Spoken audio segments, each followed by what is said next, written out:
Buenas tardes a todos, bienvenidos y bienvenidas. Sean todos a la Mesa de Trabajos Libres de Lingüística Forense, en la cual veremos 4 trabajos y presentaciones enfocadas al estudio y análisis de información lingüística desde diferentes perspectivas.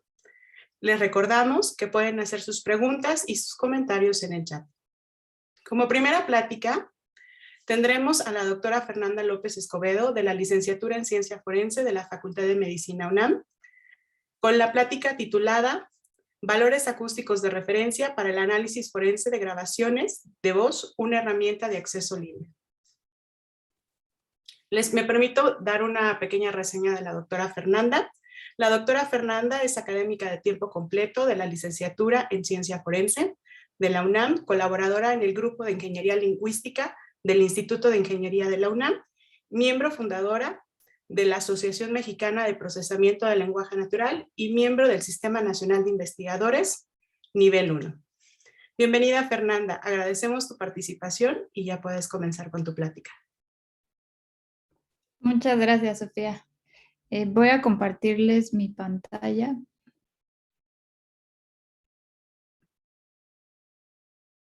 Y ahí se ve. Sí, se ve perfecto. Ok, gracias.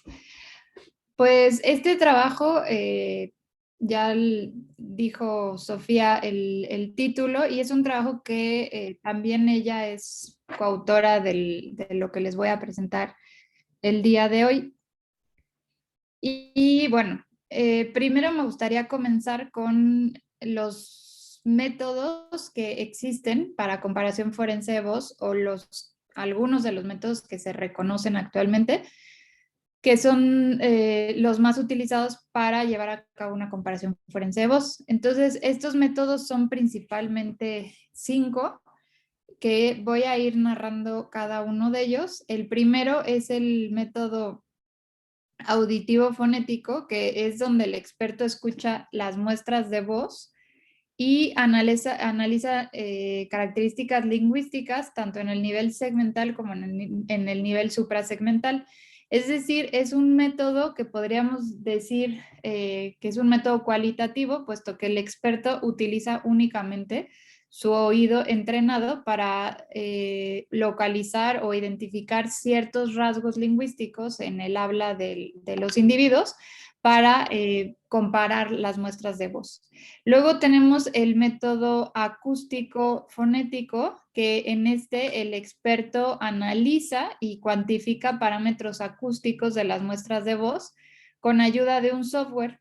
Entonces podría parecer que es automático porque interviene un software, pero en realidad lo que hace el experto es únicamente utilizar este programa computacional para extraer ciertos datos acústicos de las muestras de voz y poder compararlos. Entonces, por ejemplo, una de las características que el experto compara entre muestras de voz es algo que se le llama frecuencia fundamental, que es el número de veces que vibran nuestras cuerdas vocales en un determinado rango de tiempo, digamos, en un tiempo determinado.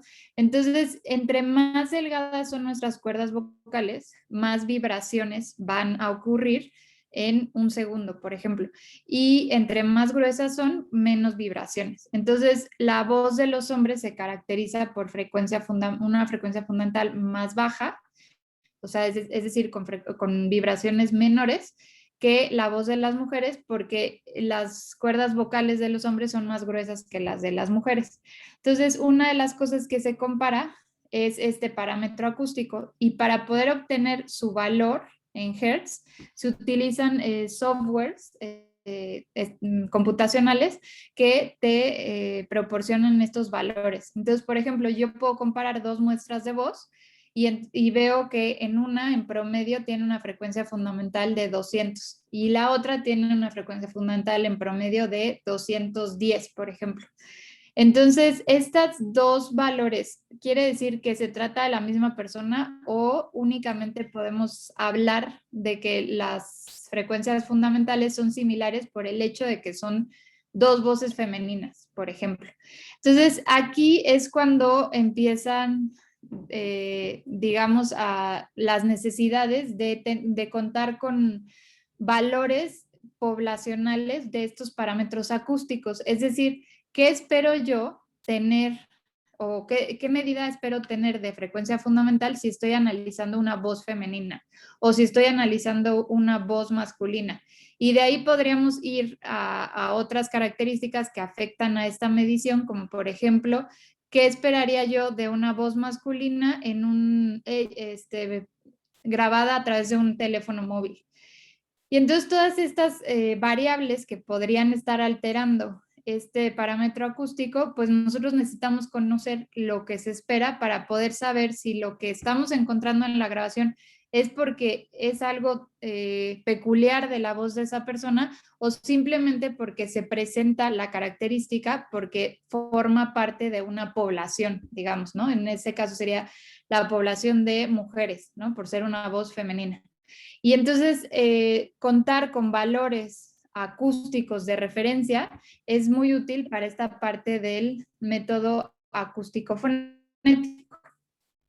Después tenemos otro método que Golden y French llaman la combinación de los dos anteriores, es decir, el experto analiza la muestra de voz desde un análisis cualitativo, encontrando estos rasgos lingüísticos, y además utiliza un software computacional para extraer información acústica y comparar las muestras de voz. También están los análisis que se hacen mediante sistemas automáticos de comparación forense de voz, donde se requiere el uso de un software especializado para calcular el grado de similitud entre muestras de voz, basándose en modelos estadísticos que extraen características acústicas de manera automática. Es decir, estos softwares no nada más extraen las características y las comparan, sino que además emiten ya un resultado, ¿no? Para decir el grado de similitud entre las grabaciones. Y el último, que es el análisis con sistemas de reconocimiento automáticos con la intervención del experto, digamos que se diferencia del anterior porque en este caso el experto trabaja antes las muestras para poderlas procesar ya en el software. En el otro caso no hay como un trabajo previo de la muestra de voz. Y esos son a grandes rasgos los 5 métodos que se utilizan más comúnmente en una comparación forense de voz.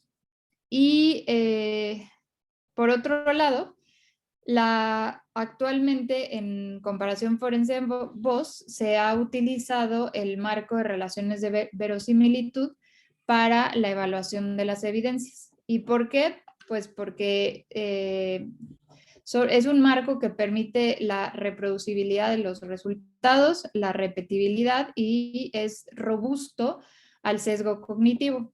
Entonces, en el caso del método que primero mencioné, de acá, déjenme me regreso, el auditivo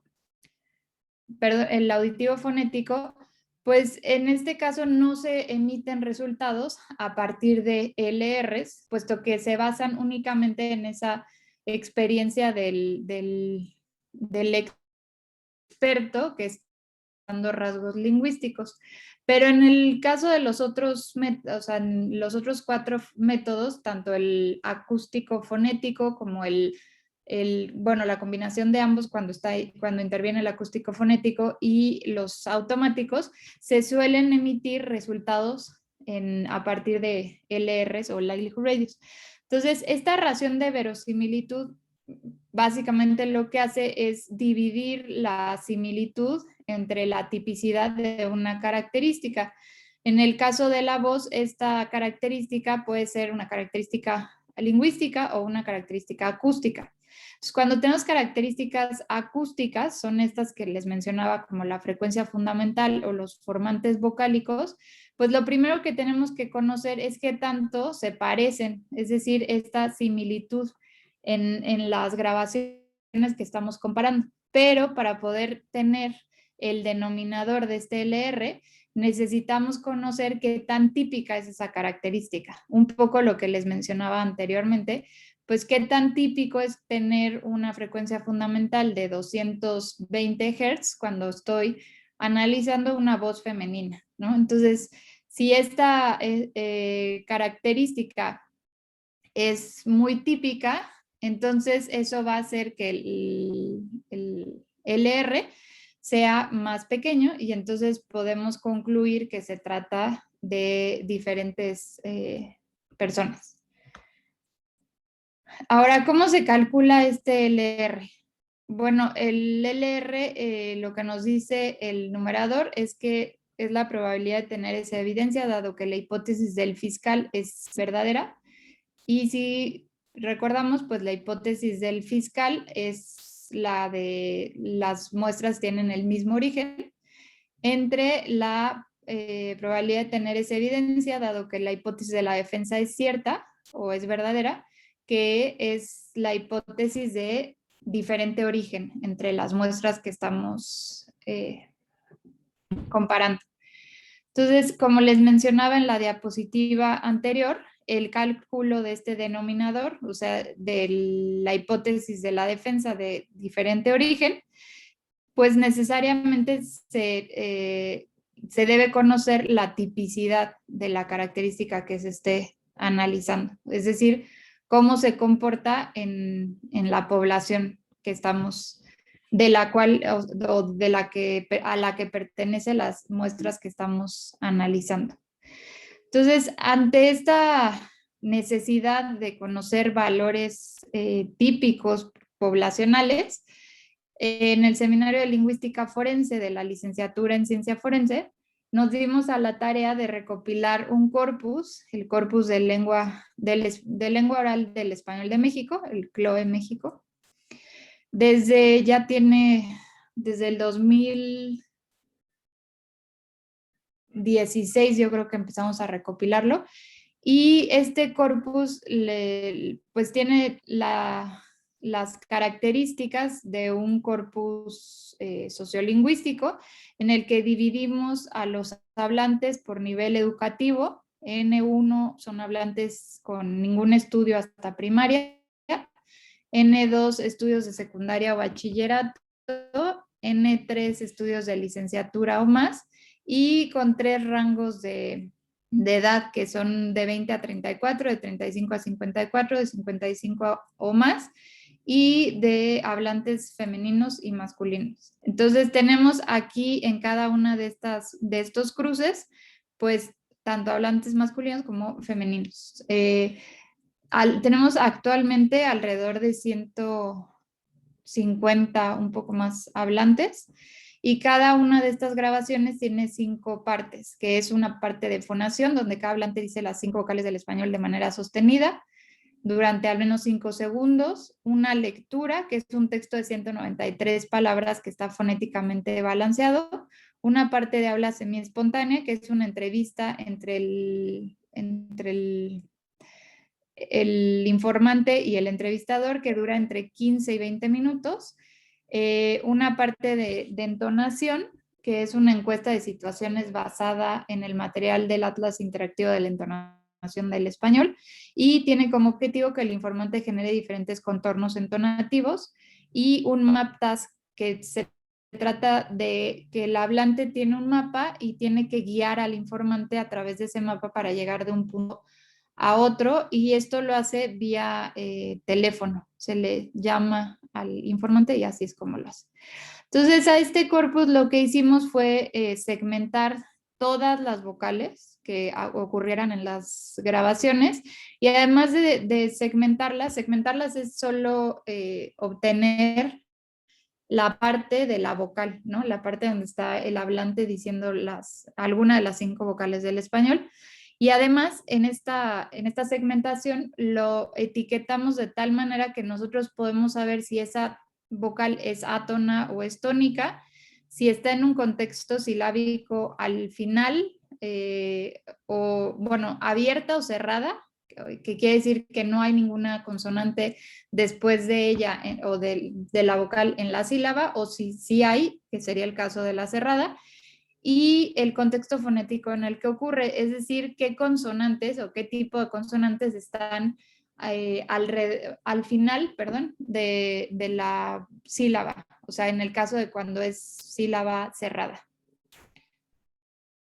Entonces, un ejemplo es este, o sea, aquí tenemos el espectrograma y aquí tenemos la segmentación de la vocal. No aparece solo la E, puesto que, como les comentaba, tenemos símbolos o códigos para nosotros saber si se trata de una vocal tónica, átona, el contexto silábico y el contexto fonético en el que ocurre cada una de estas vocales.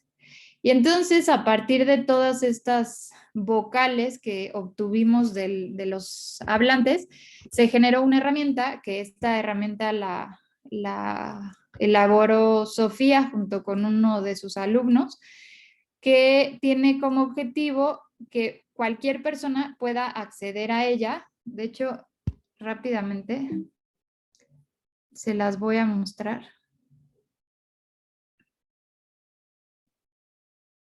Acá está. ¿Sí la ven? Creo que sí, ¿verdad?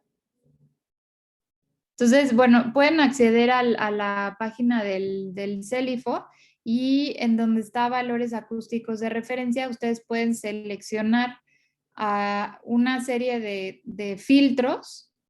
Uno de los filtros es el género, la edad, el nivel socioeconómico. Aquí están.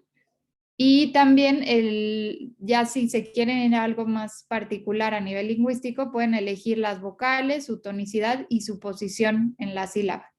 Y con esto, ahorita nada más voy a seleccionar por género, voy a poner masculino, y con esto la herramienta te genera datos, estadísticas descriptivas, o sea, aquí te muestra los datos, aquí está la estadística descriptiva, y te dice cuál es el valor medio, la mediana, el primer cuartil, el tercero, de cada uno de los parámetros acústicos que se midieron, que fue F0, F1, F2, F3 y F4, y también de la duración de la vocal. Se puede observar también en gráficas de Voxplot, aquí lo podemos ver, y también se puede observar su distribución. Entonces aquí está F0, F1, y si yo aquí le pongo todos los géneros, o sea, tanto hombres como mujeres, entonces aquí, si se fijan, cambió la gráfica de F0 porque ya nos está mostrando las dos curvas, que estos serían los hombres y aquí están las mujeres, porque las mujeres tenemos una frecuencia fundamental más alta que los hombres, ¿no? También se pueden filtrar por características técnicas. Ahorita tenemos entrevista, es decir, cara a cara, y telefónica. Entonces, la transmisión vía telefónica pues puede meter también ruido en los datos y eso también es importante tomarlo en cuenta a la hora que se está haciendo una comparación forense de voz.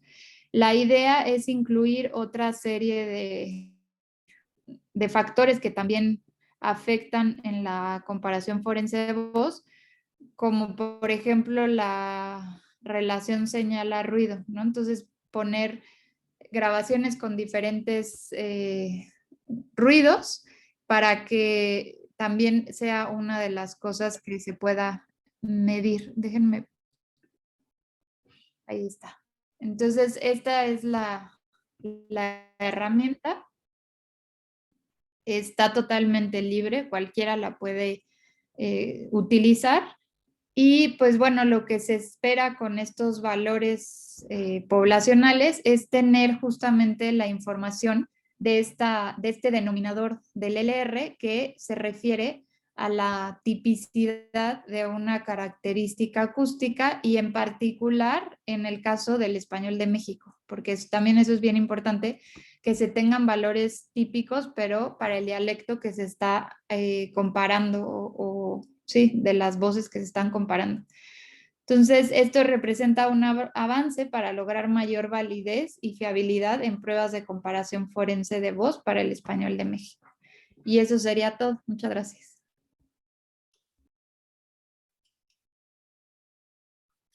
Muchas gracias, Fernanda, por tu presentación. Eh, Les recordamos a todos los participantes que pueden hacer sus preguntas o comentarios en el chat, si gustan, para la doctora Fernanda. Vemos muchas felicitaciones y aplausos.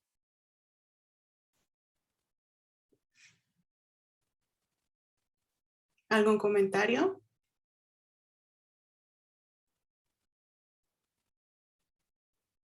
Bueno.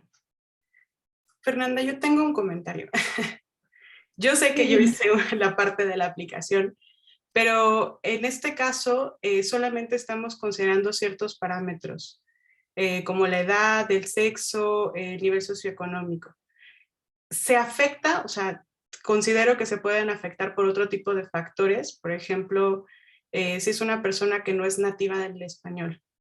Esto hay muchísima variación en esos resultados que estamos obteniendo ahorita con Employer. Sí, de hecho ahorita los valores que hay, o bueno, que están en la herramienta, solo son para hablantes de la Ciudad de México, porque también controlamos esa variable del dialecto, ¿no? Entonces tenemos algunas muestras de hablantes de otros estados de la República y también la intención es justo eso, ampliar el corpus a otros dialectos para poder complementar estos datos y que otro de los filtros sea eso, el habla de la muestra que se está analizando. Entonces, si tiene un habla típica, digamos, del norte, pues que sea la herramienta pueda filtrar por esta característica y nada más generar esos valores de esos hablantes, ¿no? Entonces, creo que el trabajo que falta es muchísimo porque hay que ampliar el corpus y hay que ampliar la herramienta, pero pues finalmente siempre será pues con el objetivo de lograr una mayor validez en las confrontas que se realicen. Muchas gracias, Fer. ¿Alguna otra duda o comentario de los asistentes? Tenemos un comentario de Valeria Ortega. ¿Se puede identificar si la voz de esta se puede identificar si la persona está imitando la voz? Mira, para casos de imitación, por eso justo se habla de 5 métodos de comparación forense de voz. Entonces, cuando se está imitando la voz, una persona no es consciente de la imitación en todos los niveles lingüísticos, ¿no? De la lengua, perdón. Entonces, si tú imitas una voz, a lo mejor en el nivel léxico eres muy consciente de lo que estás diciendo, o sea, de los términos que estás utilizando, de las palabras. Pero en el nivel sintáctico, de repente seguro se te va a ir o sea, va a haber un punto en el que la imitación no, o sea, siempre va a a salir algo de tu idiolecto. Entonces, en ese caso, lo ideal es utilizar el método auditivo, el primero de los que mencionaba, porque ahí lo que vas a hacer es justamente analizar estos rasgos lingüísticos de la persona y si de pronto está alternando entre dos formas lingüísticas y te das cuenta que no siempre utiliza una, eso es porque seguramente está imitando su voz. Entonces, por eso siempre es más útil utilizar más de un método y no solo irte, digamos, por el método automático, porque el método automático no te va a permitir determinar esto, ¿no? Pero el auditivo sí. Pero también el auditivo es más subjetivo, digamos, a la hora de utilizarlo. Entonces, creo que el conjunto de todos es el que te permite lograr mejores resultados en una confronta. ¿Alguna otra duda? Y si no, agradecemos mucho tu participación, Fernanda, y le damos el paso a la siguiente ponente. Gracias. Gracias. Ok, vamos a darle la bienvenida a Alicia. Buenas tardes. Te damos la bienvenida y bueno, el siguiente trabajo que se va a presentar es por María Alicia Martín del Campo Rodríguez de la Universidad Autónoma de México con su plática titulada Análisis de contornos entonativos de oraciones declarativas neutras en el español de la Ciudad de México como posible rasgo para la comparación forense de voz. Me permito mencionar un poco sobre su reseña. María Alicia Martín cursó la carrera de Lenguas y Literatura Hispánicas en la Facultad de Filosofía y Letras de la UNAM. Actualmente se encuentra en el proceso de titulación y forma parte del Seminario de Lingüística Forense que la doctora Fernanda López Escobedo coordina. Bienvenida, Alicia. Agradecemos tu participación y puedes empezar. Hola, muchas gracias. Déjenles comparto entonces. Un segundo.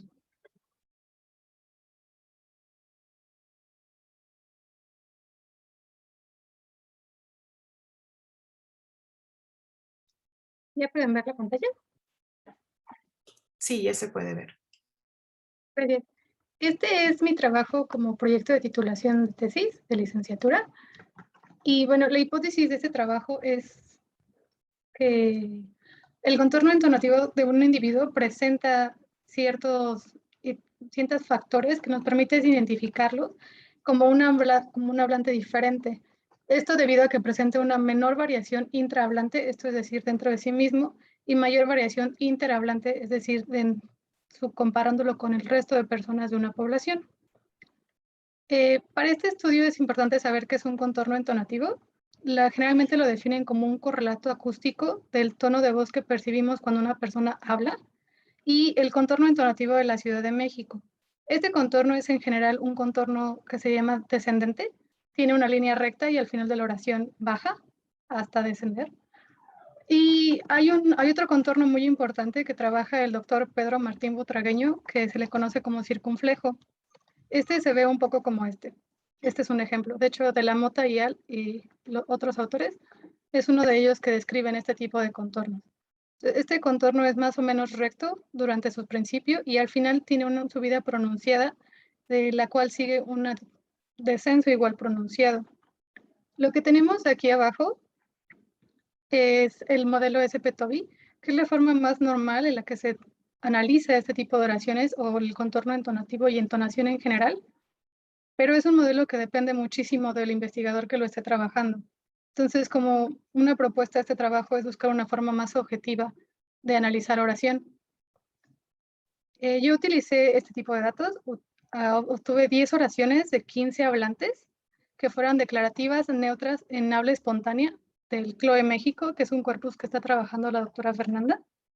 Todas las oraciones pertenecen a hombres de 20 a 34 años que tienen un nivel de instrucción alto, es decir, que tengan al menos una licenciatura trunca y que todos hayan nacido en la Ciudad de México. Estas 10 muestras fueron divididas en oraciones finales y no finales. El primer paso fue esta división y el segundo fue etiquetarlo silábicamente utilizando el programa Pratt. Este es un ejemplo del etiquetado. Una vez que se tuvo este etiquetado, se utilizó un script hecho por el doctor Hein Ries del Instituto de Fonética de la Universidad de Frankfurt, el cual proporciona la media de la F0 en Hertz de cada segmento que tiene el etiquetado. De esta proporción de las medias, se tomaron 5 segmentos de cada oración, que fue el inicio, los 2 acentos oracionales más prominentes, el acento sintagmático de la oración, que es el final, bueno, el acento final de cada oración, y la última sílaba de la oración. Con estos 5 datos se hizo una regresión polinomial de grado 4 en el programa CurveXpert, porque era el que, bueno, se utilizó este polinomial porque es el que mejor se ajusta a la curva, como pueden ver en este ejemplo. Se introducen los datos y esta regresión te genera una curva prototípica. Una vez que se introdujeron estos 5 datos y que se decidió qué tipo de regresión se iba a hacer, introduje todas las oraciones igual divididas en finales y no finales de cada hablante. En este caso tenemos todas las oraciones finales del hablante 3. Y una vez que el modelo las corre, nos da una predicción de cómo sería la curva prototípica final de cada uno de estos hablantes. Como podemos ver aquí, este hablante tiene una curva descendente. Una vez que lo corrí aquí, obtuve otros 4 datos ajustados al modelo. El primero de ellos, los datos que vemos con punto 0, es decir, 1, 2, 3, 4 y 5, son datos que corresponden al F0 de los hablantes. El valor no variaba mucho una vez introducidos al CurveXpert. Y los datos que tenemos en punto 5, el 1.5, 2.5, 3.5 y 4.5, son valores que son ajustados al modelo y que son predichos por el modelo. Entonces, con estos 9 datos, generé oraciones prototípicas, finales y no finales de cada uno de los hablantes. En esta gráfica podemos ver todas las oraciones prototípicas de los 15 hablantes finales. Y con estas oraciones prototípicas los fui dividiendo en grupos que tuvieran un mismo contorno entonativo. El primer grupo, como les comentaba, es el de los descendentes, que es la más común en la Ciudad de México. Y como pueden ver, empiezan a una cierta altura y van bajando conforme van llegando al final de la oración. El segundo grupo de las finales fueron las que denominé ascendentes, ya que tienen una pequeña curva que se puede ver aquí al principio de la oración y después pasan a descender. Y el tercer grupo es el de las prototípicas sin patrón, que no se adaptaron a ninguno de los otros 2 grupos anteriores, entonces formaron el propio. En el caso de las prototípicas no finales se siguió la misma metodología. Aquí hay que mencionar que las oraciones no finales terminan en una curva hacia arriba. Esta curva la utilizamos para decirle a nuestro oyente que no hemos terminado de hablar. Entonces todas presentan esta curvatura al final, pero a estas las denominé rectas porque el resto de la oración es bastante plano. El segundo grupo presenta igual una curva al principio, baja y luego vuelve a ascender al final. Y el tercer grupo es otra vez las prototípicas sin patrón, que no se ajustaron a ninguno de los otros esquemas que vimos anteriormente. Una vez tuve estos grupos ya identificados, utilicé un script del programa R para calcular las distancias entre oraciones de los mismos hablantes. Esta es una de las gráficas que proporciona este programa. Entonces, miren, tenemos en el lado izquierdo y arriba unas leyendas. El primer número que vemos aquí corresponde al hablante y el número de la derecha corresponde a la oración de dicho hablante. Entonces, lo que hace este programa es que me calcula, por ejemplo, la oración 1.111 con la 1.1 y me da un grado de 0. Si vemos aquí, tiene un pequeño punto naranja, casi imperceptible. Esto significa que hay muy poca distancia entre ellos y pues claro, esta es la misma oración.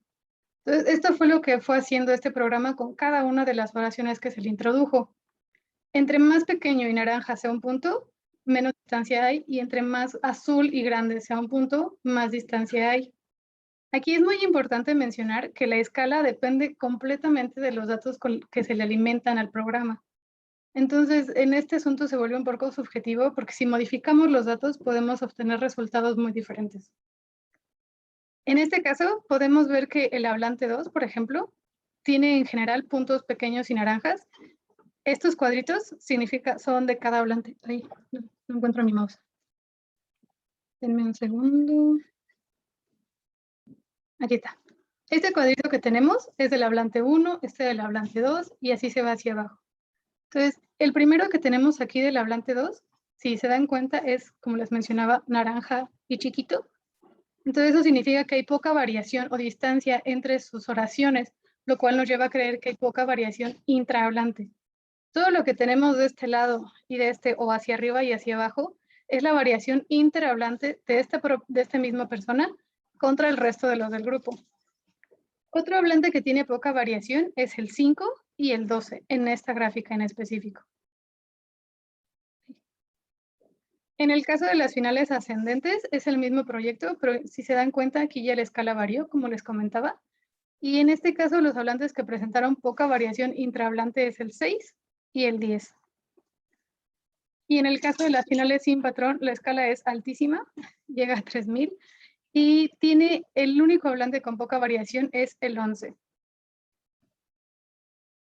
Hay que mencionar también que en estos grupos de oraciones hubo algunas que no se ajustaban muy bien o que eran altamente contrastivas, por lo cual se fueron sacando del resto de los grupos. Estas oraciones son la oración 1 del hablante 7, las 4 y 5 del 10, las 4 y 5 del 13 y la 2 del hablante 15. Y se generó esta gráfica. Algo interesante de esta gráfica en específico es que las oraciones que la componen son circunflejas. Entonces podemos ver que es un contorno que está presente en la Ciudad de México y que en comparación con el otro que es descendente, genera mucho contraste. Aquí no se puede hacer comparación del hablante 7 y del 15 porque solo tenemos una oración de cada uno, Pero, por ejemplo, el hablante 10 se puede ver que tiene poca variación intrahablante y mucha interhablante.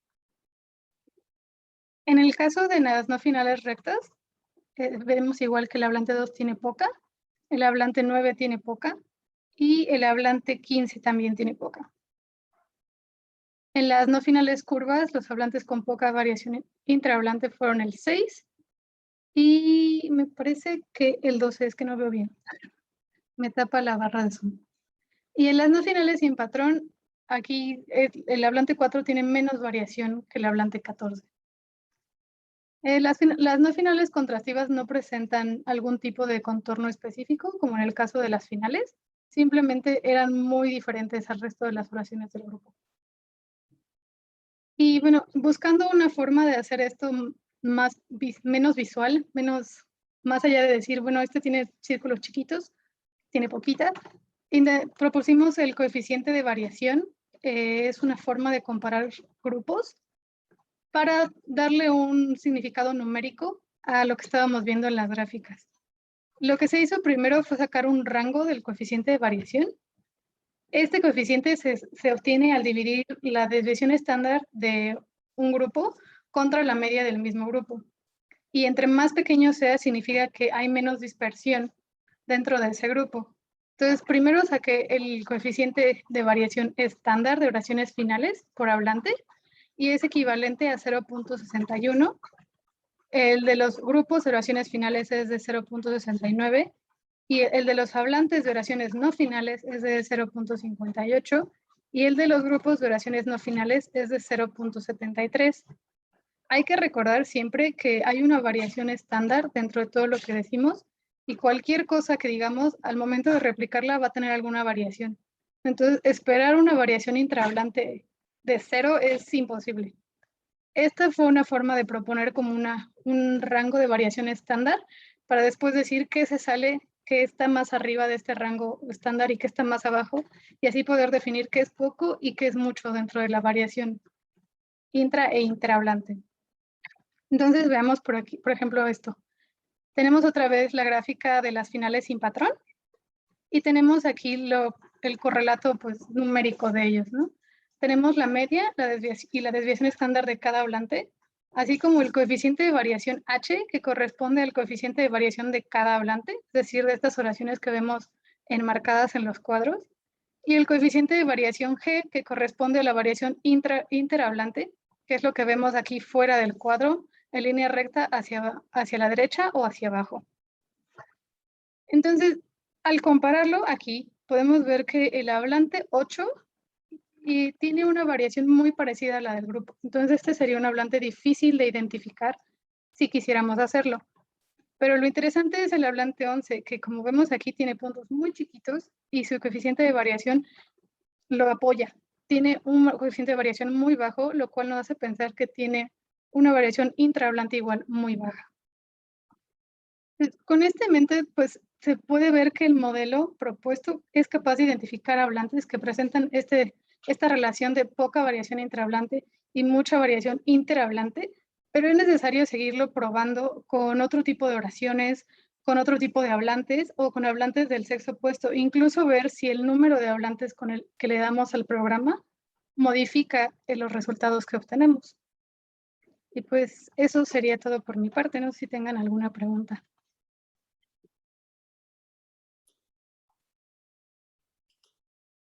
Muchas gracias, Alicia, por tu participación. Si tienen alguna pregunta referente al trabajo, la pueden hacer en el chat, por favor.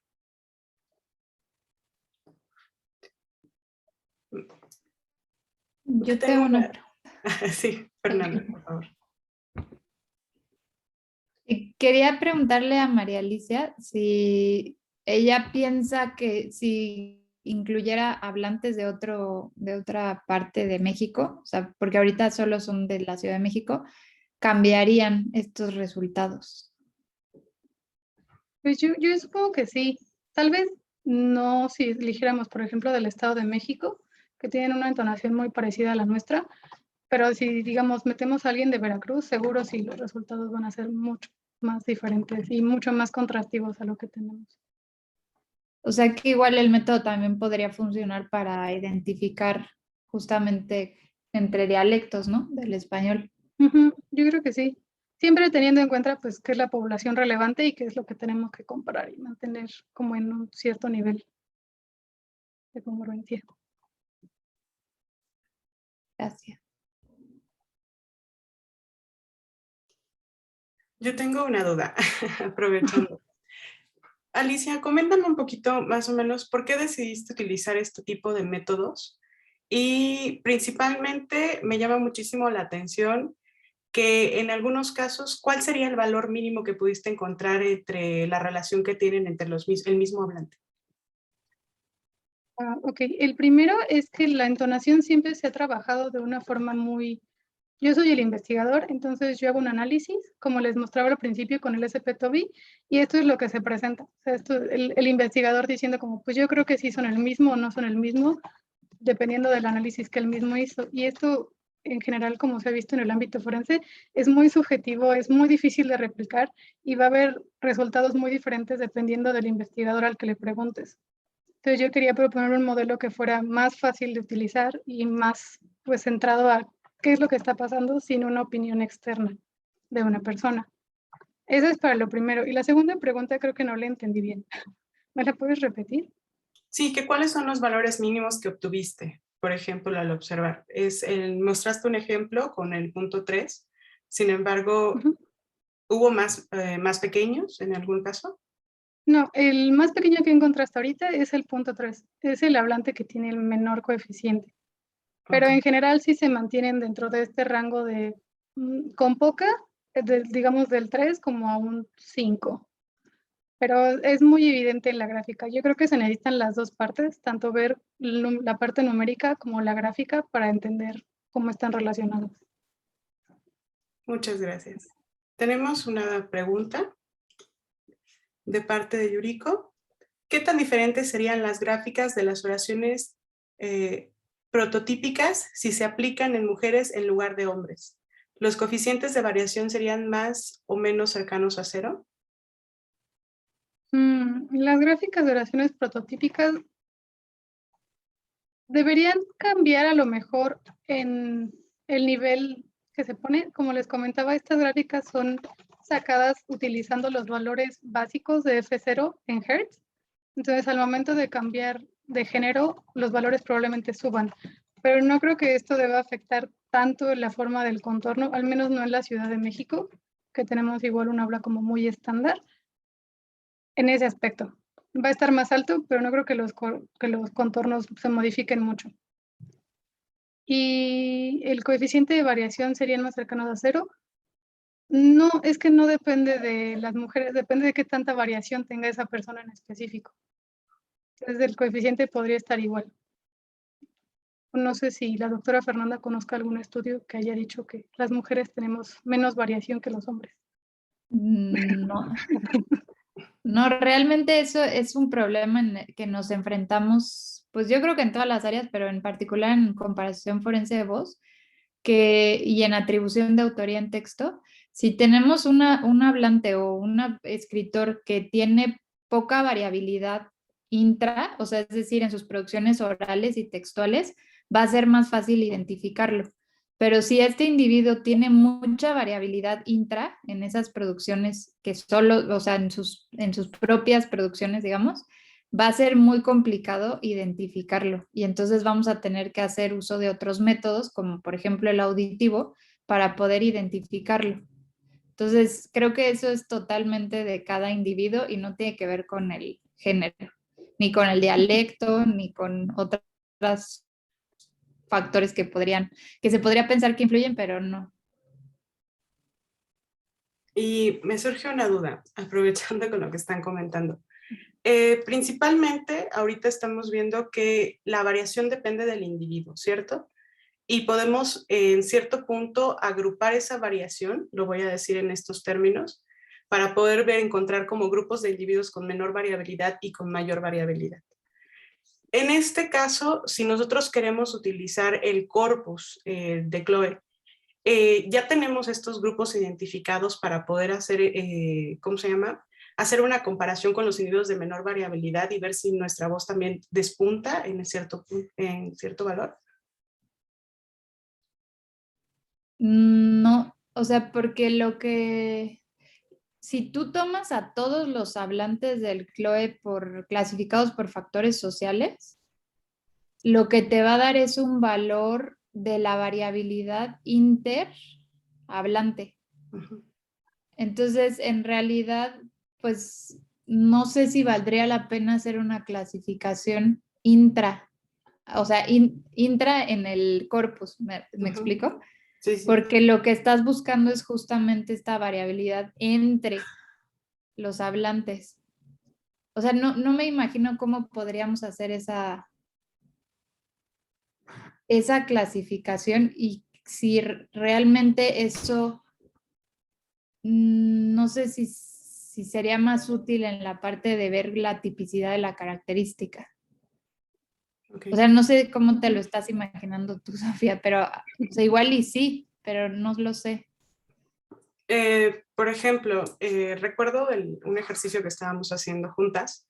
En este ejercicio tenemos como diferentes voces y de esas diferentes voces tenemos como patrones de variabilidad asociadas, ¿no? Por ejemplo, tenemos patrones de variabilidad muy amplias y tenemos patrones de variabilidad muy pequeñitas. Entonces, las identificaciones que pudimos hacer con algunos de los métodos, entonces era mucho más fácil aquellas que tenían menor variabilidad en el contraste de sus propias voces y en contraste con otras voces. Entonces me imaginaría que si nosotros tuviéramos corpus que tendrían menor variabilidad para hacer una comparación, posiblemente podríamos ver, quizás segmentar las poblaciones o las muestras que estamos trabajando de tal forma que no tengamos que procesar tanta información en términos computacionales y eso nos ayude a poder pues discernir, ¿no? En cierto punto en cuáles son las características similares que podemos encontrar en algunas voces, lo voy a decir así en términos generales, o algunas características similares, ya solamente con algún segmento en específico, ¿no? Me lo imagino más o menos así. Sí, pues, o sea, sí podría, porque tendríamos que sacar la variabilidad de cada individuo en sus diferentes producciones, ¿no? Del corpus. Y hacer como estos grupos o sea, si utilizamos el método de María Alicia de coeficientes de variación, ¿no? O sea, de los grupos y agrupar solo los que van de punto 3 a punto 5 en un grupo y así. Se podría, sí se podría. Lo que pasa es que no lo tenemos así, Sí, pero sí se podría. ok. Sí, es que me lo imagino para reducir, por ejemplo, ahí va otra pregunta, por ejemplo, para María Alicia, ¿cuánto tiempo te llevó realizar todo el procesamiento de la información? Esa es una pregunta triste, porque llevo mucho tiempo con esto. Como empecé la tesis desde el servicio social, entonces empecé grabando a los 15 hablantes. Terminé justo antes de la pandemia, por suerte, pero pues luego viene todo el resto de análisis. Ujú. Y son como cosas muy minuciosas que a veces, por ejemplo, dejamos los ceros al momento de calcular distancias y nada tenía sentido y los datos no concordaban. Nos llevó mucho tiempo ver que estaba saliendo mal. Entonces, como que ha sido un proceso más de refinar el modelo y ver qué funciona y qué no, e ir buscando formas de hacer que funcione. Y pues sí, sí, espero. Ya los resultados positivos pues, me tienen positiva. Muy bien, muchísimas gracias. No sé si algún otro participante tenga alguna duda.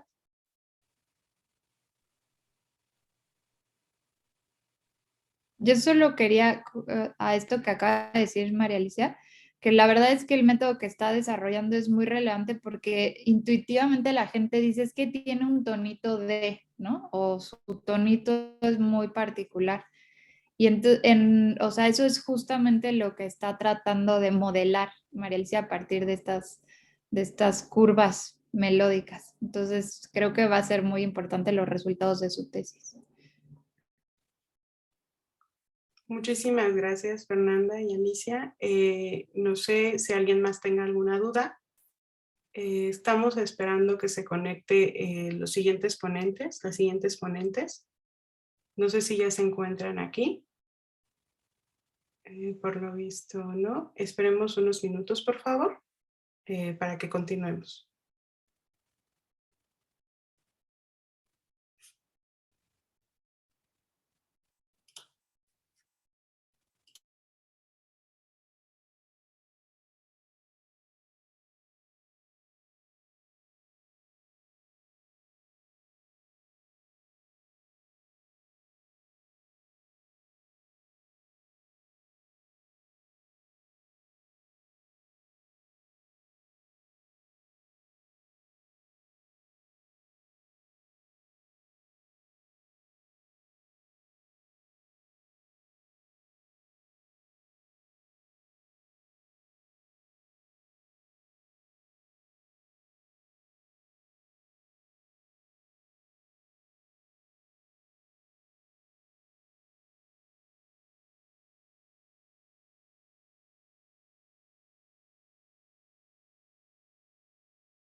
Hola, Andrea. Andrea Mojedano. Hola, ¿qué tal? Buenas noches. Bueno, buenas noches. Es que estoy en Londres. Es casi las 12 de la noche aquí. Hola, buenas noches. Solamente esperamos a Neus. No, Neus tuvo un problema de salud y no puede venir. Está más o menos bien, pero fue hace un par de horas y surgió una urgencia. Muchísimas gracias por presentarte. A todos les presento a la doctora Andrea Mojedano. Ella es de la Universidad de Aston, de Birmingham, del Reino Unido. Ella nos va a presentar lo que es variación idiolectal de distintos tipos discursivos. Me permito hacer una pequeña, comentar su reseña. La doctora Andrea Mojedano es investigadora postdoctoral en el Aston Institute of Forensic Linguistics en la Universidad de Aston. Sus estudios están enfocados en el análisis textual centrado en la sintaxis y la semántica. Asimismo, sus intereses en el campo de la lingüística forense están enfocados en la identificación de dialectos y lenguas nativas con datos de una segunda lengua, así como en la investigación de rasgos idiolectales en el español. Muchísimas gracias. Andrea, ¿tienes autorizado para poder compartir la pantalla o deseas que yo lo haga por ti? Está cerrado tu micrófono. Perdón, comparto yo la pantalla. Claro. Cualquier cosa me dicen si no lo pueden ver, pero ahora mismo empiezo a compartir la presentación. Gracias. A ti.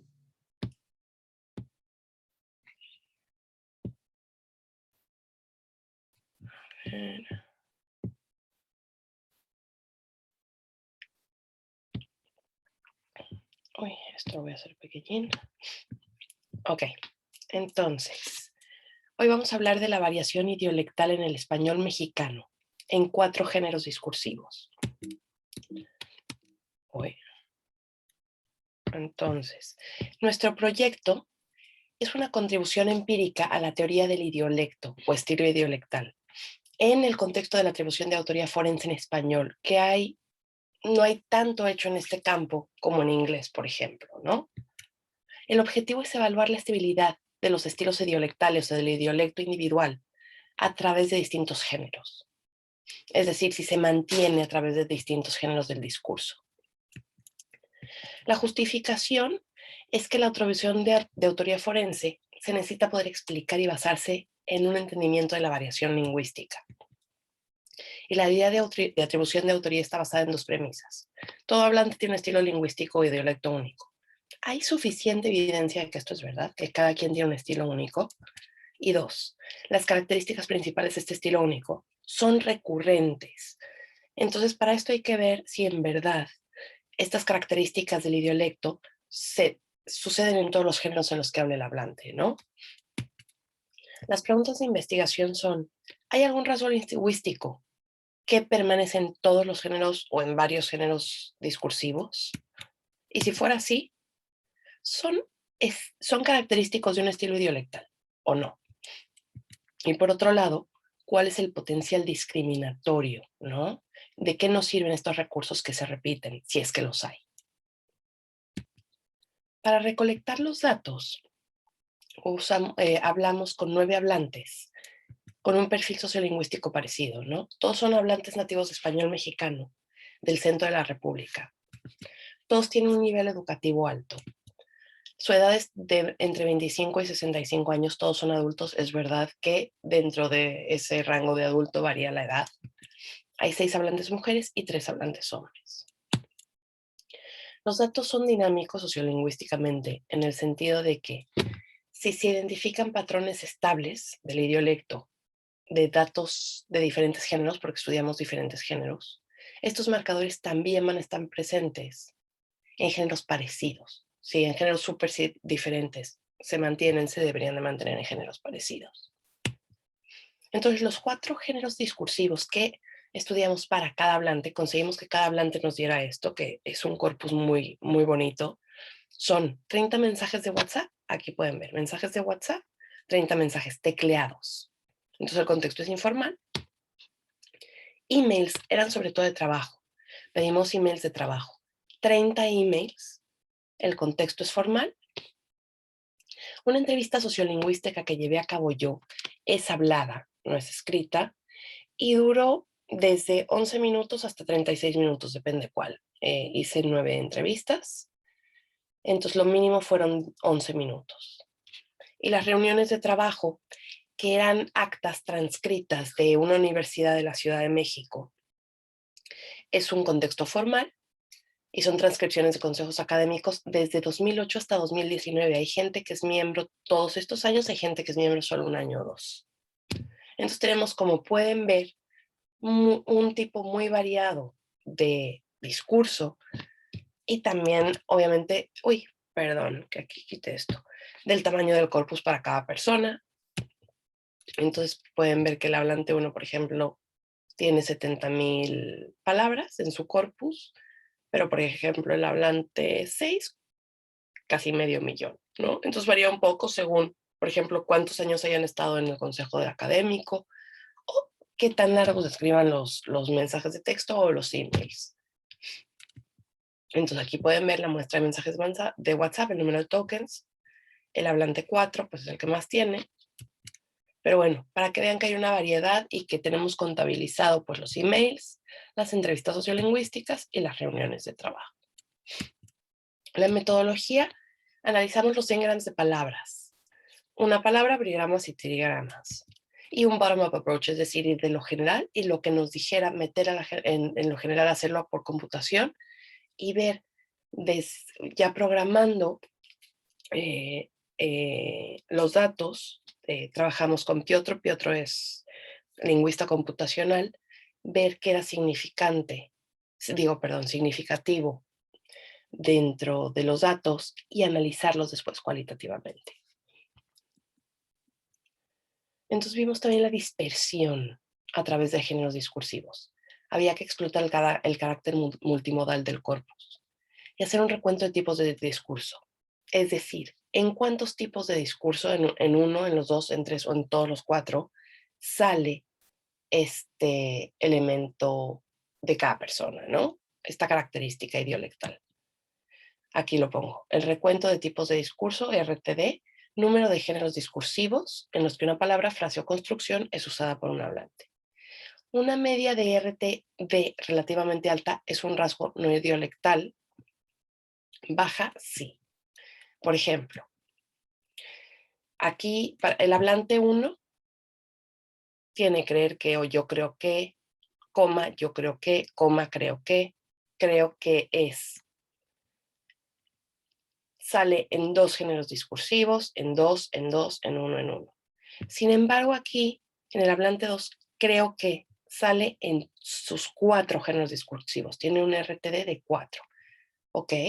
Entonces, esto es idiolectal para él. ¿Pero nos dice algo o no? No sabemos. ¿Cómo sabemos si nos dice algo o no? Lo comparamos con otros hablantes. Ranking de 1 contra todos. El RTD de un hablante se compara con la media de todos los demás. Por ejemplo, como ya dijimos, el hablante número 2 dice creo que en todos. Pero si hacemos la media del resto de los hablantes, casi todos también lo dicen. No sé si queda claro. Aquí lo tienen. Casi todos, la media aparece en 3.25 de los 4 géneros. Entonces la diferencia no es grande. Sí, ok, lo usan en los 4 géneros discursivos. El hablante 2. Pero se ve que la media es de 3.25. Casi todos los hablantes lo usan. Entonces no es idiolectal. No nos está diciendo mucho. Vamos a hablar de los resultados ahora. La etapa temprana del proyecto, porque hay varias etapas en los recursos en los que ocurren todos los géneros discursivos, en los que ocurren en los 4. Luego ya iremos fijándonos en los que solo ocurren en 3, porque etcétera. Por ahora en los que ocurren en los 4. Y vemos, excluimos preposiciones, artículos, obviamente hay cosas que se van a repetir por lógica. Y entonces, ¿qué vimos? Que pueden darnos alguna idea, algunas cosas, ¿sí? Por ejemplo, los mecanismos enfáticos. Me parece muy bien. Este es hablante 1, hablante 5, etc. Me parece muy bien, muy complicado, muy bueno, muy serio. Esto no nos está diciendo mucho. ¿Por qué? Perdón. Se acerca al 3, 3, 3, 3. Esa es la media, es muy cerca del 4. Sin embargo, hay un modificador adjetival aquí que es de 1.63. Perdón. Es decir, solo o casi es específico del hablante 8. Qué lindo. Que esto, que lo otro. Lo dice en todos los discursos. Bueno. Cuantificación. La máquina, o sea, el programa nos dijo que mucho esto, mucho lo otro, mucho es idiolectal porque todos lo hacen. Pues sí, pero mucho no nos dice nada, la verdad. Sin embargo, tenemos un poco y un poco solo lo hace un hablante. Aquí ya nos... Y otra vez el hablante 8, ojo. Esto nos va diciendo dos cosas. Primero, que no todo el mundo tiene un estilo idiolectal, pero la gente que lo tiene lo hace con varias cosas a veces. Luego el marcador de posicionamiento o stance marker en inglés. Creo que. Mucha gente de los que tenemos muchos participantes lo hacen en todos los discursos. Pero, otra vez, la media es alta. Sin embargo, el hablante 4 dice no sé si en todos los discursos. Ojo, eso ya nos está diciendo este podría ser idiolectal. Y el hablante 8, otra vez, la verdad es que en todos los géneros. Marcadores discursivos también están diciendo mucho los marcadores discursivos. Otra vez, el bueno, no sé qué, bueno esto, bueno lo otro. Tiene una media de 2.38, es bastante alta. Sí, aparece en el hablante 4, 6 y 8 en todos los discursos, pero la media es alta. Sin embargo, no, eso es lo que me encantaba, no, ese no aparece incluso escrito en textos, en emails, en el hablante 4. Otra vez el hablante 4 y el hablante 8, los que tienen más instancias idiolectales. O sea, también el hablante 4. Y el hablante 8, por ejemplo, ¿no? El hablante 4, construcciones léxicas parcialmente llenas. Mejor me ponía a hacer otras cosas. Esto, mejor más esto, mejor más lo otro, mejor hacía esto, mejor no sé qué. O te ayudarían que son cosas de química, son cosas del corazón, son cosas de... Entonces, tienen construcciones léxicas parcialmente llenas. Conclusiones. Las conclusiones son interesantes. No todos los hablantes permanecen estables. No, esa huella lingüística es difícil, es decir, no todos parecen tenerla. Ojo, que se dice, todos los hablantes tienen un estilo idiolectal marcado. Pues no parece. Pero sí algunos lo tienen. Por ejemplo, en nuestro caso, el hablante 4 y el 8 tienen muchas, no una, muchas huellas, ¿no?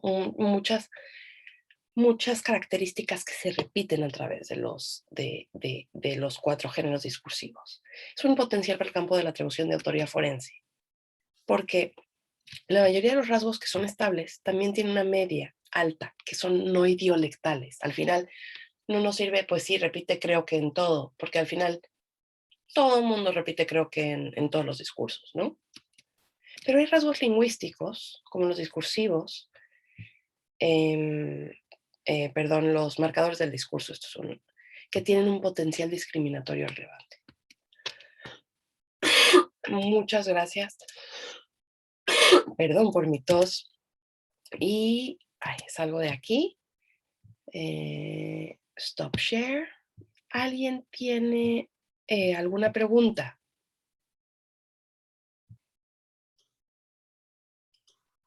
Gracias, Andrea, por tu presentación. Yo tendría una pregunta. Sí. Por ejemplo, para los tamaños de las muestras, ¿por qué nada más utilizaron 9 individuos y no más? Como de forma inicial. Súper buena pregunta. Para encontrar gente que estuviera dispuesta a darnos sus mensajes de WhatsApp, sus mensajes de email, que encontráramos habla formal y habla informal, no fue tan fácil, sobre todo estando nosotros aquí en Inglaterra con gente en México. Entonces, de hecho teníamos más, como 15, no todo el mundo nos dio todo. Tuvimos que excluir gente que no nos dio los WhatsApps, gente que nunca nos mandó los emails. Entonces, es difícil conseguir gente que quiera prestarse a dar, aunque no lo crean. Entonces, luego sería seguir incrementando eso, pero por eso fue que hay 9 al principio.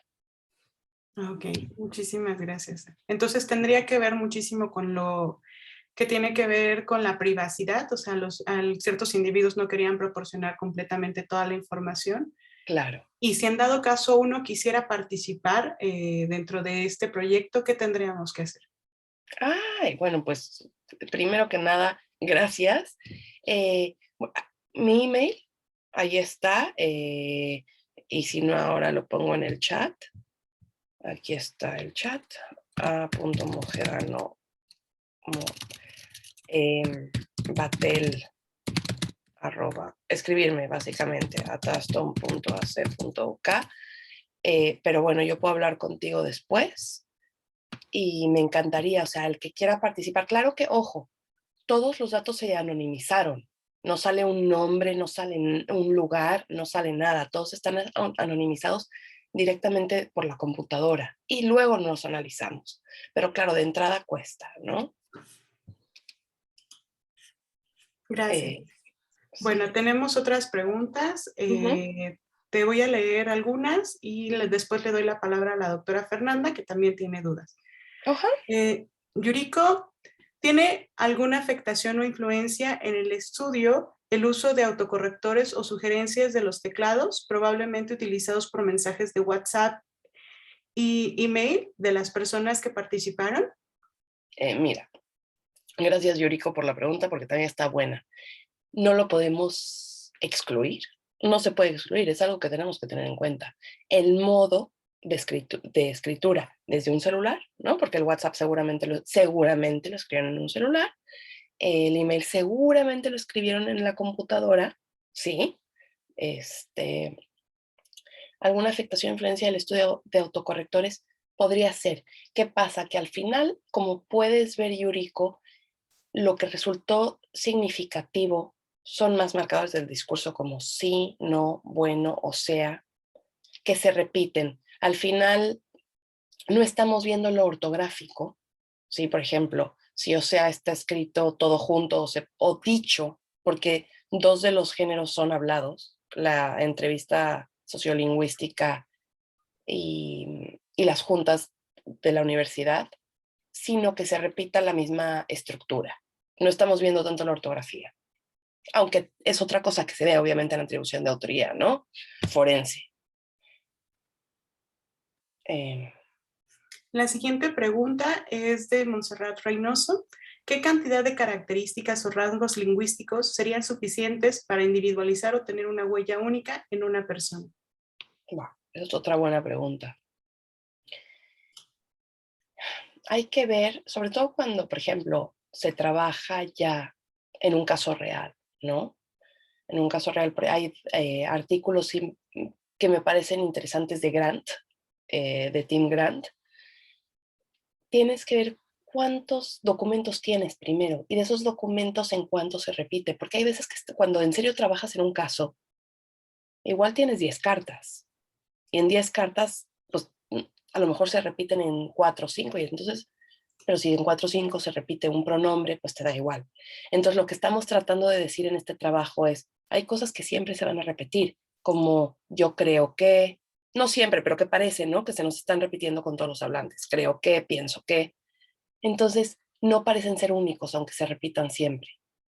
Y hay otros como los marcadores del discurso, los stance markers, como no sé si sea bueno, no sé, y siempre son los menos frecuentes. Alguien que hace cosas súper características que no son otra cosa que yo he pensado para después, es compararlo con un corpus general y con el corpus general decir, ok, esta frase es frecuente o es la más rara de las opciones, ¿no? Se puede decir, no creo, pero no sé si. Casi todos dicen no creo, pero hay alguno que dice no sé si. Entonces no hay una respuesta, perdona que no te dé una respuesta específica, porque depende de los datos con los que estés trabajando. Pero usamos géneros muy diferentes. Mientras salgan en géneros más diferentes, pues mejor. Bueno, muchas gracias, Andrea. Tengo unas preguntas más para ti y así le daremos continuación a la siguiente ponencia. ¿Qué criterios se utilizaron para los mensajes y los correos? Los mensajes tenían que ser a familia y amigos, tenían que ser de amistad y de cercanía. Los correos tenían que ser de trabajo visto a grandes rasgos, es decir, es gente que trabaja en la academia en México. Entonces ya fuera a otros académicos, a sus alumnos, a colegas de trabajo, pero no a su, aunque fuera desde el nivel del trabajo a su papá, por ejemplo, eso no. Vale, muchas gracias. Sí, perdón, es que vi una de se tomaron en cuenta factores sociolingüísticos. Sí, esa sería la siguiente pregunta. ¿Se tomaron en cuenta factores sociolingüísticos que podrían afectar a la ocurrencia de ciertos rasgos? Por ejemplo, en el caso de los marcadores discursivos, ¿se ha visto que se pueden estar relacionados con la edad o el nivel de instrucción? Hola Fernanda, gracias. Esa es una súper buena pregunta. Solo tenemos 9 hablantes. Entonces, los factores sociolingüísticos que yo tengo es que todos es gente que trabaja en la academia, entonces todos tienen un nivel educativo alto, de doctorado, máster para arriba, no doctorado, pero máster para arriba. Entonces, claro, son muy parecidos. No podemos, habría que hacer otro estudio con otro grupo, por lo menos educativo. En cuanto a hombres y mujeres también está dividido, no los he analizado por hombres y mujeres. También es una muestra muy pequeñita, hay que decir todo. Pero claro que es un buen punto y es un punto que hay que tener en cuenta, siempre. Tienes razón. Bueno, muchísimas gracias, Andrea, por tu participación y le damos continuación a la siguiente ponencia, que es de la doctora Claudia Rosas Aguilar, de la Universidad Austral de Chile, Chile, la cual va a presentar un método para calcular la fuerza de la evidencia asociada con el supuesto de reconocimiento de un locutor conocido por un testigo auditivo. Voy a permitirme mencionar la reseña de la doctora Claudia Rosas.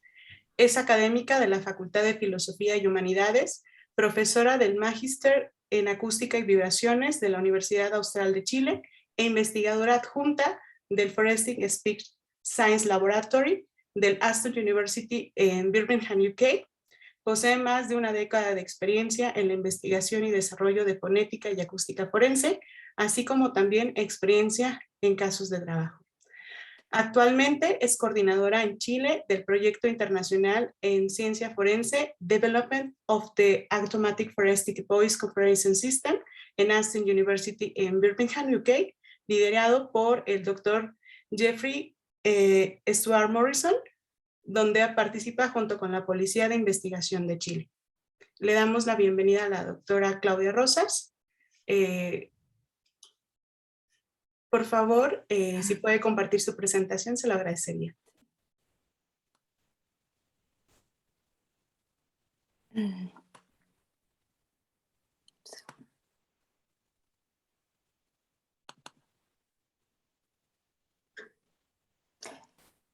Bien, muchas gracias por la presentación, doctora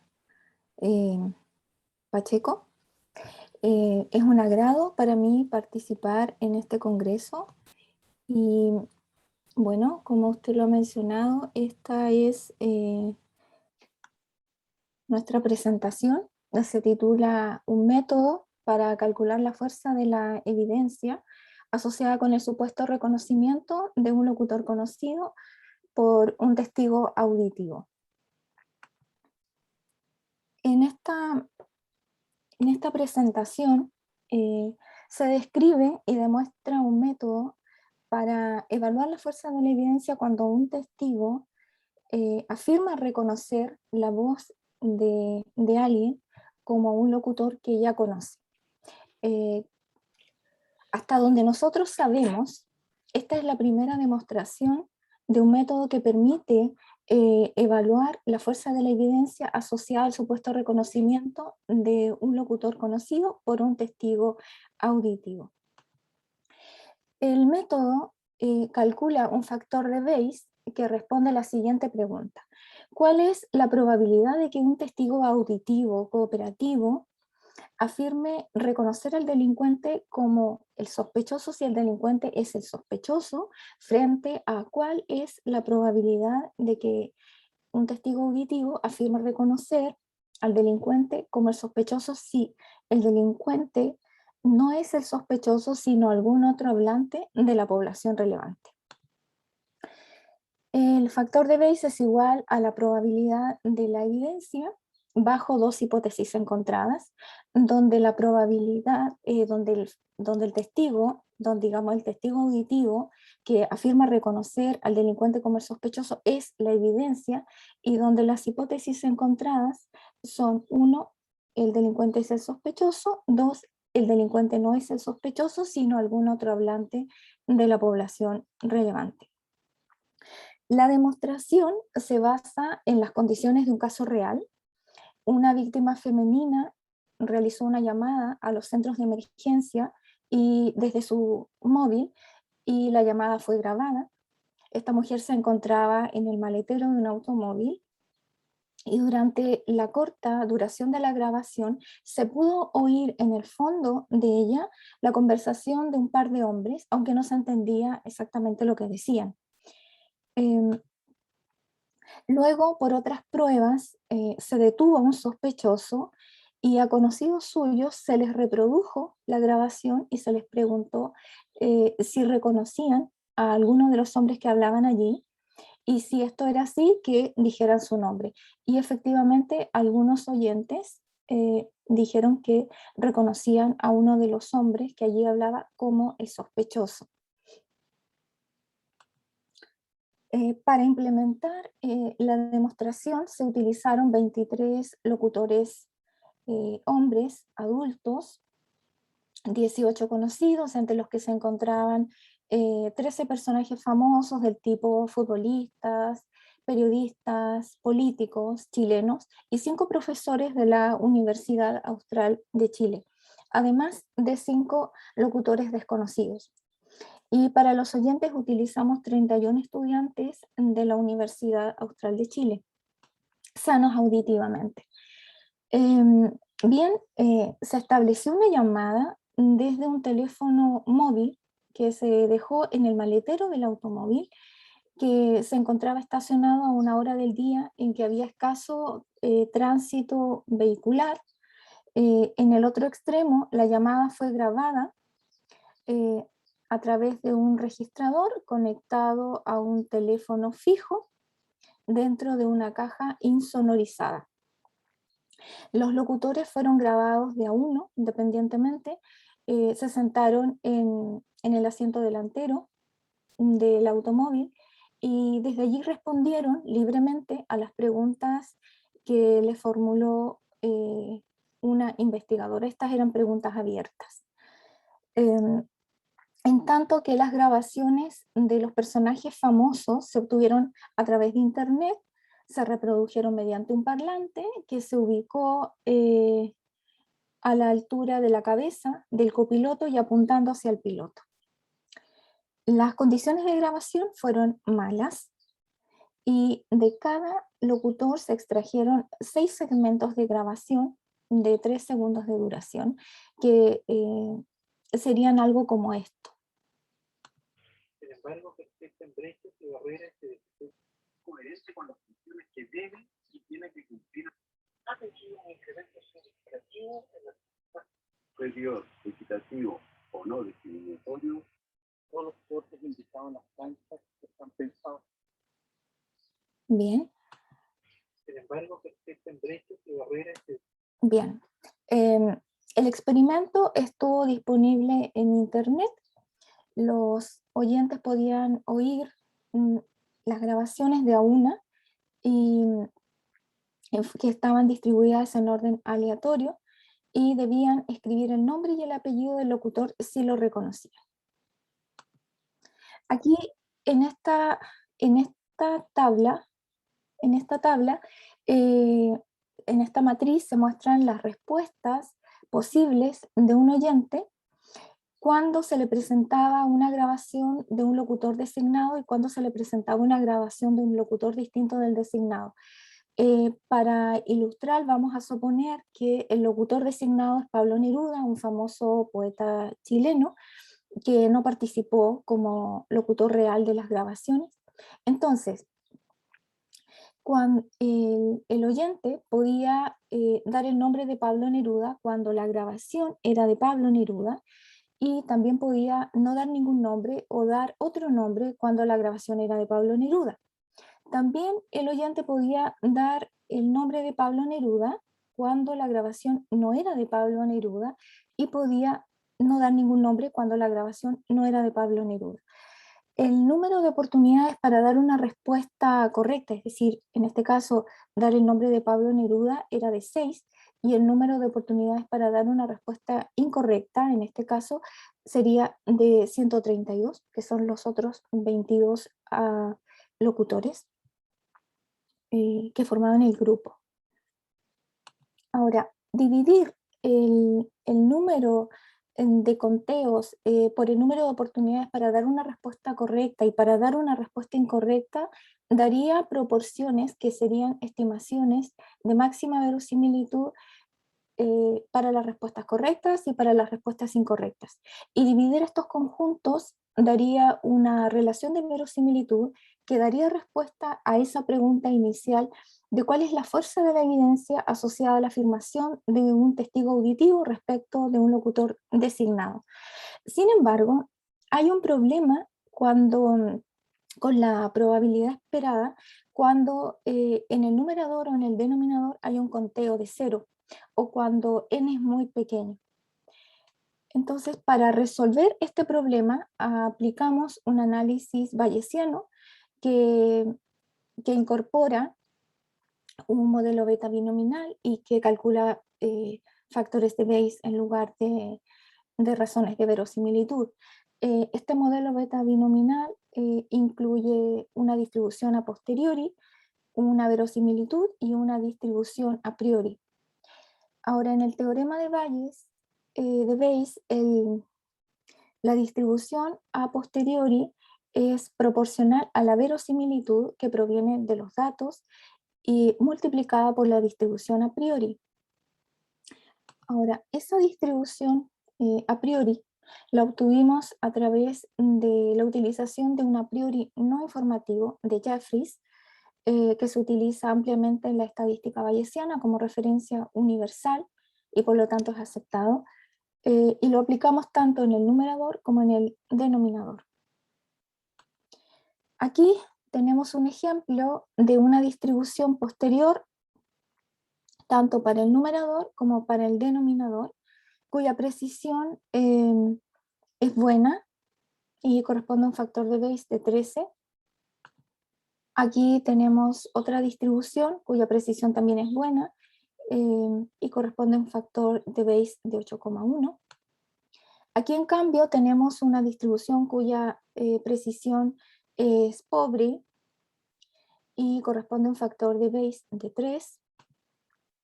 Y aquí una que tiene una precisión todavía peor y corresponde a un factor de Bayes de 1 partido por 1.2. Llegamos a los resultados.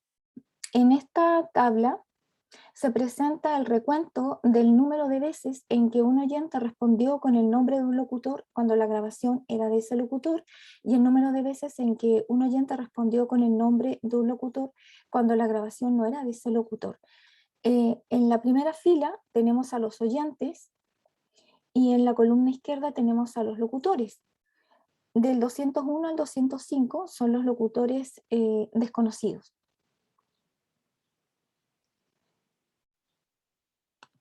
Aquí en esta tabla tenemos ahora los valores de los factores de Bayes para el recuento de la tabla anterior. Y una de las observaciones más generales, más evidentes, es que hay muchas celdas que no tienen contenido, están en blanco, lo cual quiere decir que hubo muchas combinaciones hablante-oyente que no arrojaron ninguna respuesta ni correcta ni incorrecta. Eso probablemente nosotros lo atribuimos así a las malas condiciones de las grabaciones. Específicamente, si observamos a los locutores, nos vamos a dar cuenta también que hay locutores que no obtuvieron ningún reconocimiento, por ejemplo, como el 103, ¿verdad? El 302, bueno, perdón. Y algunos, excepcionalmente, obtuvieron más de 2 reconocimientos, como por ejemplo el 104, que obtuvo 7 reconocimientos, y el 105, que fue el que más obtuvo reconocimientos, 17. Y eso se podría atribuir quizá a las características distintivas de las voces, que en un caso, por ejemplo, en el 105, se observaba como muy nasalizado quizá, y en el 104 un poco agudo en relación con los otros locutores. Ahora, si observamos a los oyentes, también vemos que hay algunos oyentes que no generaron ninguna respuesta, como el 2, ¿verdad? El 4, el 9 y así. Y excepcionalmente el 29 obtuvo muchísimas respuestas, 65 respuestas, y este oyente reconoció al locutor 104 en 6 oportunidades, de las 6 oportunidades para hacerlo, y no obtuvo ninguna respuesta incorrecta de las 132 oportunidades para obtener respuestas incorrectas. La verdad no tenemos ninguna explicación para ese comportamiento. Así, la primera conclusión general y tangencial sería que hay una gran variabilidad hablante-oyente, y que de acuerdo a esto no se podría intentar predecir, por ejemplo, la fuerza de la evidencia de la afirmación de un testigo auditivo con respecto a un locutor conocido, basándose en el comportamiento o en la combinación de otros hablantes y oyentes, porque como lo hemos visto, el rendimiento es muy variable y no sería un buen predictor.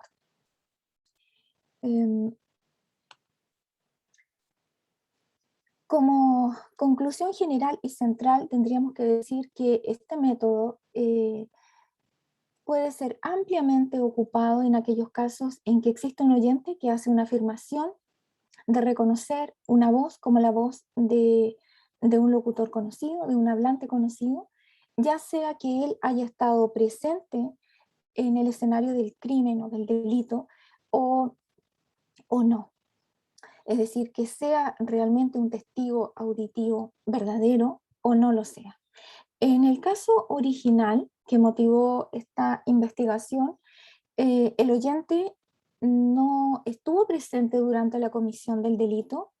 A él se le presentó una grabación y él tuvo que dar una respuesta, hacer una afirmación respecto de la grabación que se le presentaba de un solo locutor.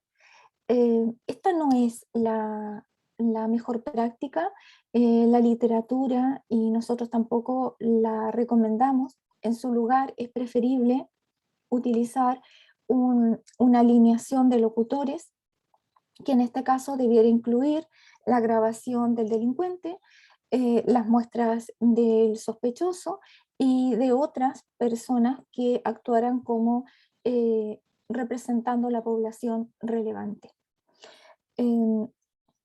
Finalmente, como una cuestión bien general, tendríamos que decir que las dificultades de la implementación de este método seguramente harán que este método no se use con frecuencia, por esas mismas razones.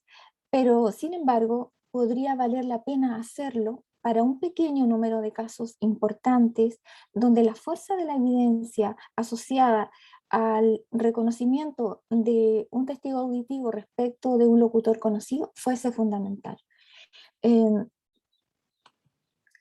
Debido a las restricciones de tiempo no me puedo extender más. Sin embargo, si se desean conocer detalles, se puede consultar este artículo sobre el cual estuvo basada esta presentación.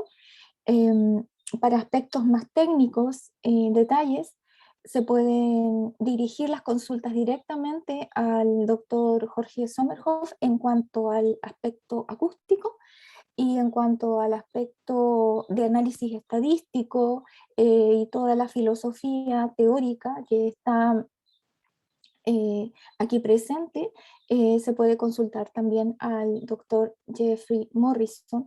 Ellos estarán encantados de atender sus consultas. Muchísimas gracias. Muchísimas gracias, doctora Rosas, por su presentación. Me gustaría preguntar si alguno de los participantes tiene alguna duda. Tenemos una pregunta de Fernanda. ¿Qué tan frecuente es la evaluación de testigos auditivos en Chile? Muchas gracias, Fernanda. La verdad es muy poco frecuente. Es muy poco frecuente. Lo que llega a juicio es muy poco. Se queda generalmente en etapas previas, pero han habido casos emblemáticos donde, por ejemplo, habría sido importante tener conocimiento y haber utilizado un método como este. Pero yo diría que han sido como 2 o 3 ocasiones. Este caso que inspiró la investigación fue un caso que ocurrió el 2019 en Francia, de manera que los detalles de la implementación en esta investigación se mantienen como al mínimo, porque no es el idioma, no fue el español, la lengua que estuvo presente allí, tampoco fue el mismo auto, y hay otra cantidad de información, de detalles a los que no tuvimos acceso tampoco. Pero sí, respondiendo a tu pregunta, son muy escasos. Se pueden contar así con los dedos de la mano. Muchas gracias, doctora. No sé si alguno de los otros participantes tiene alguna duda referente al trabajo.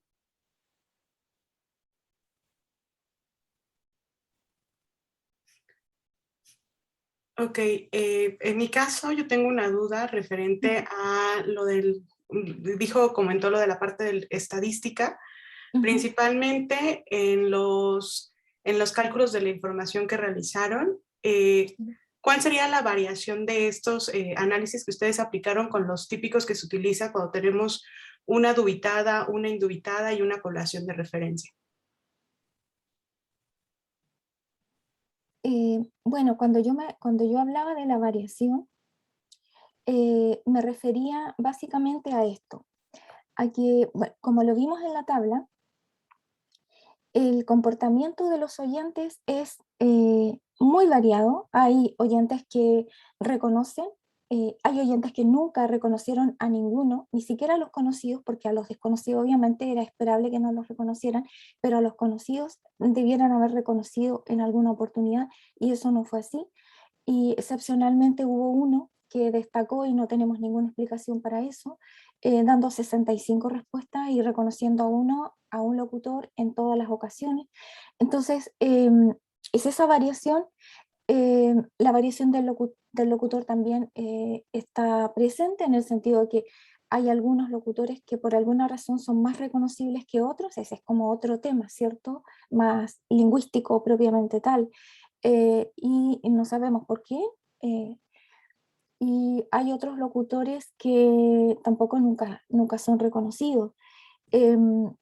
Probablemente también esto tuviera que ver, claro, con las malas condiciones de las grabaciones, pero lo importante es que el rendimiento de un oyente en varios hablantes es variable, y que el rendimiento de varios oyentes en un hablante también es variable, y por lo tanto intentar predecir la fuerza de la evidencia, que pudiera ser algo que a alguien se le podría ocurrir, intentar predecir la fuerza de la evidencia basándose de un caso particular, basándose en el comportamiento de otros, no sería un buen predictor, porque el rendimiento no sería un buen predictor para hacer esto. Eso es básicamente. Muchísimas gracias, doctora. No sé si alguno más tenga alguna otra duda. Creo que no. Pues les agradecemos su participación a todos, y les pido por favor a los asistentes y al público en general que nos pasemos al link general para poder hacer la parte de la clausura del evento. Muchísimas gracias a todos, que estén muy bien. Muchas gracias. Hasta luego. Hasta luego.